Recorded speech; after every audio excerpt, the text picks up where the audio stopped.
Hatchet by Gary Polson, Chapter 10. He could not at first leave the fire. It was so precious to him, so close and sweet a thing, the yellow and red flames brightening the dark interior of the shelter, the happy crackle of the dry wood as it burned, that he could not leave it.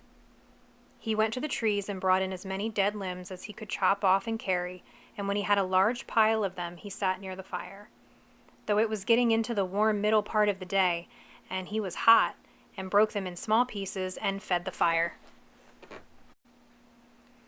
"I will not let you go out," he said to himself, to the flames, "not ever." And so he sat through a long part of the day, keeping the flames even, eating from his stock of raspberries, leaving to drink from the lake when he was thirsty. In the afternoon, toward evening, with his face smoke-smeared and his skin red from the heat, he finally began to think ahead to what he needed to do. He would need a large wood pile to get through the night. It would be almost impossible to find wood in the dark, so he had to have it all in and cut and stacked before the sun went down. Brian made certain the fire was banked with new wood, then went out of the shelter and searched for a good fuel supply. Up the hill from the campsite, the same windstorm that left him a place to land the plane, had that only been 3-4 days ago, had dropped 3 large white pines across each other. They were dead now, dry and filled with weathered, dry, dead limbs. Enough for many days. He chopped and broke and carried wood back to the camp, stacking the pieces under the overhang until he had what he thought to be an enormous pile, as high as his head and 6 feet across the base. Between trips, he added small pieces to the fire to keep it going, and on one of the trips to get wood, he noticed an added advantage of the fire. When he was in the shade of the trees breaking limbs, the mosquitoes swarmed on him, as usual, but when he came to the fire, or just near the shelter where the smoke eddied and swirled, the insects were gone. It was a wonderful discovery. The mosquitoes had nearly driven him mad, and the thought of being rid of them lifted his spirits. On another trip, he looked back and saw the smoke curling up through the trees and realized, for the first time, that he now had the means to make a signal. He could carry a burning stick and build a signal fire on top of the rock, make clouds of smoke, and perhaps attract attention. Which meant more wood, and still more wood. There did not seem to be an end to the wood he would need, and he spent all the rest of the afternoon into dusk making wood trips. At dark, he settled in again for the night next to the fire with a stack of short pieces ready to put on, and he ate the rest of the raspberries. During all the work of the day, his leg had loosened, but it still ached a bit, and he rubbed it and watched the fire and thought for the first time since the crash that he might be getting a handle on things, might be starting to do something other than just sit. He was out of food, but he could look tomorrow, and he could build a signal fire tomorrow and get more wood tomorrow. The fire cut the night coolness and settled him back into sleep, thinking of tomorrow. He slept hard and wasn't sure what awakened him, but his eyes came open and he stared into the darkness. The fire had burned down and looked out, but he stirred with a piece of wood and found a bed of coals still glowing hot and red. With small pieces of wood and careful blowing, he soon had a blaze going again. It had been close. He had to be sure to try and sleep in short intervals so he could keep the fire going, and he tried to think of a way to regulate his sleep, but it made him sleepy to think about it, and he was just going under again when he heard the sound outside. It was not unlike the sound of the porcupine, something slithering and being dragged across the sand. But when he looked out the door opening, it was too dark to see anything. Whatever it was, it stopped making that sound in a few moments, and he thought he heard something sloshing into the water at the shoreline.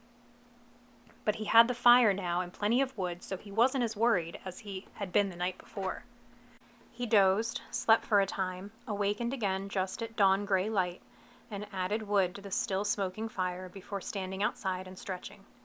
Standing with his arms stretched over his head and the tight knot of hunger in his stomach, he looked toward the lake and saw the tracks. They were strange, a main center line up from the lake in the sand with claw marks to the side, leading to a small pile of sand, then going back down to the water. He walked over and squatted near them, studied them, tried to make sense of them.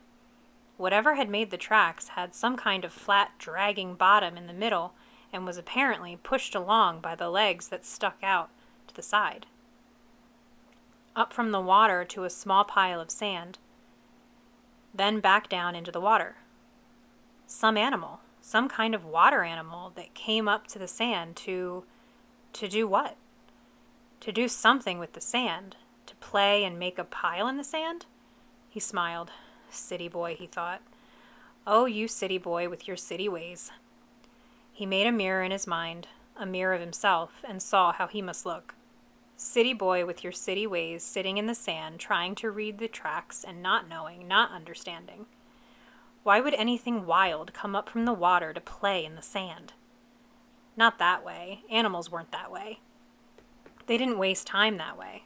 It had come up from the water for a reason, a good reason, and he must try to understand the reason. He must change to fully understand the reason himself, or he would not make it. It had come up from the water for a reason, and the reason, he thought, squatting, the reason had to do with the pile of sand. He brushed the top off gently with his hand, but found only damp sand. Still, there must be a reason, and he carefully kept scraping and digging until about 4 inches down he suddenly came into a small chamber in the cool, damp sand, and there lay eggs, many eggs, almost perfectly round eggs, the size of table tennis balls, and he laughed then because he knew. It had been a turtle. He had seen a show on television about sea turtles that came up onto beaches and laid their eggs in the sand. There must be freshwater lake turtles that did the same. Maybe snapping turtles. He had heard of snapping turtles. They became fairly large, he thought. It must have been a snapper that came up in the night when he heard the noise that awakened him. She must have come then and laid the eggs. Food. More than eggs, more than knowledge, more than anything, this was food. His stomach tightened and rolled and made noise as he looked at the eggs, as if his stomach belonged to somebody else or had seen the eggs with its own eyes and was demanding food.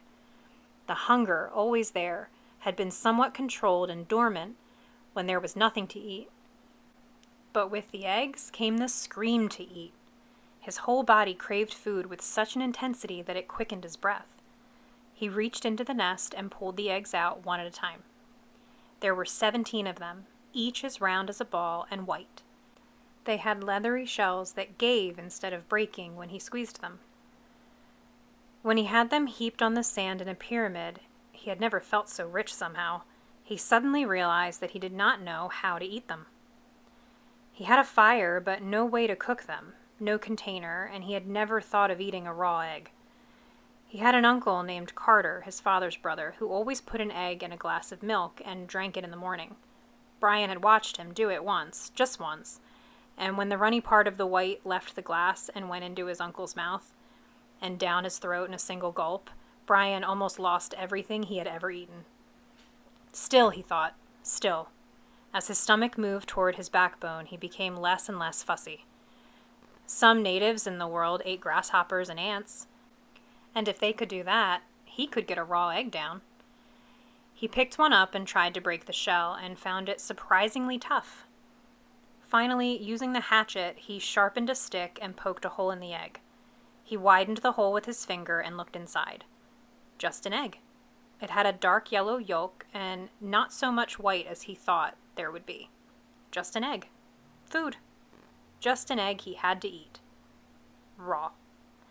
He looked out across the lake and brought the egg to his mouth and closed his eyes and sucked and squeezed the egg at the same time and swallowed as fast as he could. Ugh! It had a greasy, almost oily taste, but it was still an egg. His throat tried to throw it back up. His whole body seemed to convulse with it, but his stomach took it, held it, and demanded more. The second egg was easier, and by the third one he had no trouble at all. It just slid down. He ate 6 of them. Could have easily eaten all of them and not been full, but a part of him said to hold back, save the rest. He could not now believe the hunger. The eggs had awakened it fully, roaringly, so that it tore at him. After the 6th egg, he ripped the shell open and licked the inside clean. then went back and ripped the other 5 open and licked them down as well, and wondered if he could eat the shells. There must be some food value in them. But when he tried, they were too leathery to chew, and he couldn't get them down. He stood away from the eggs for a moment, literally stood and turned away so that he could not see them. If he looked at them, he would have to eat more. He would store them in the shelter and eat only 1 a day. He fought the hunger down again, controlled it. He would take them now and store them and save them and eat 1 a day. And he realized, as he thought it, that he had forgotten that they might come, the searchers. Surely they would come before he could eat all the eggs at 1 a day. He had forgotten to think about them, and that wasn't good. He had to keep thinking of them, because if he forgot them and did not think of them, they might forget about him. And he had to keep hoping. He had to keep hoping.